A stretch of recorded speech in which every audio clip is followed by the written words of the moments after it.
kind of advice would you provide to the folks in our audience here about changes maybe they make to their recruiting strategy, their retention strategy, and their compensation strategy for technicians? Okay. So great. Lots to unpack there. So let me first say one comment that I used with any scaling or growing business. It's very hard. Like Rich is pointing out, it's expensive to hire A players. Like, A players is who everybody wants, right? They're the most expensive. And when you're in growth mode, you don't want to put the cart before the horse, meaning hire a bunch of staff before you could afford to pay them. And it's very nerve wracking. So one thing I would recommend, just look into outsourcing. Look into, part-time or 1099 contractors. Each state is different of what they allow or not allow. But number one, that was a secret to the high growth organizations I was part of, is we used a lot of outsourcing, paid them by the hour or by the project, and it helped me scale. And the really, really good ones we hired. So that's step one. Step two, long-term plan, you want to build your own culture. And I tell you what the game changer was in here. I think COVID taught us all a lot. Obviously it was a horrible thing that happened to the world, happened to our industry. But as essential workers, I think the expectations changed on employees as well, where they like working hybrid. They like working remote. I mean, hell, we're technology companies. We should have been doing more of that early on anyway.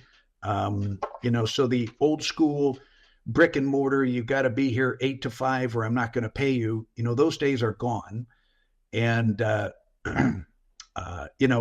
we want to embrace and create more of that culture where hybrid is okay. We want to focus on success, focus on results, and you've got to make it fun for your employees. There's got to be upside. And Rich, we've talked about this before. I think last show we were on, we talked about EOS. Why I like EOS so much is one of the exercises we do is a 10-year plan. Most of you are sitting back laughing, going, oh my gosh, a 10-year plan? That's ridiculous. Who knows if the internet's even going to be around in 10 years, right? 10-year plans might not be super important to you, the business owner, but it's critically important to your entire staff. Everybody wants to know where we're going. And then also when you're recruiting, you're going to tell people about not who your business is today, but you tell them and recruit to where you're going to be in 10 years from now. Okay, I think everybody's kind of capturing my drift. People want to be a part of things growing. They want to be a part of something exciting, growing, evolving, adopting new technologies. That's the culture, and that's how you attract A players by doing that. So that's important. And then back to your comment about employees leaving. It's statistically, it's proven, if employees don't feel respected, they don't feel like they're part of the big picture, you need to involve them in the meetings. You need to make them feel like they're part of that direction where the business is going 10 years from now. We need to be more participative and listen to our employees. If they feel like they're part of the picture and that we respect them, then they're more likely to stay over the long haul. They'll be much more loyal than if they weren't a part of those things. So those are some of my quick thoughts on that, Rich. And the really key takeaway for me from that is what I'm picking up from what you're saying, and that's all great advice. But the maybe big picture story there is it doesn't matter if the tech unemployment rate is 3.5% or 1.5%.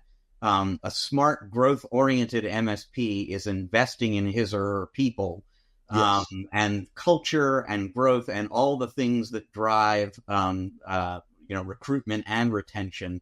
That's perennial. It doesn't matter if your leverage in the negotiation maybe has changed a little bit. You should still be prioritizing creating an environment that brings in great people and then hanging on to them. Yes. Yep. Absolutely. That's so important.